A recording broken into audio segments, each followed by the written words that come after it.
ในวันที่ฝนพรำเธอคิดถึงกันบ้างไหม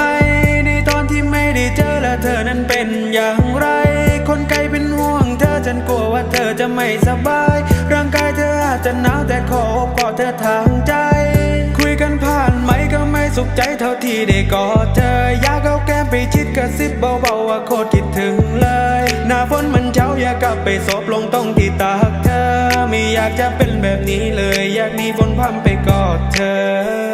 อยากใจคนไกลก็มีแต่เธอนะคนดีขอบคุณที่เติมเต็มในสิ่งที่ฉันนั้นไม่มีในเวลาที่อยู่กับเธอตัวฉันนั้นโคตรมีความสุขอยากหยุดเวลาไว้ในตอนที่เคียงข้างคิดถึงฉันคิดถึงเธอเวลามันช้าจังในตอนที่ไม่ได้เจอมีคนเป็นหมื่นเป็นล้านก็ยังไม่เทียบเท่าเธอก็เธอคือหวานใจตลอดอย่าหนีฝนพรำไป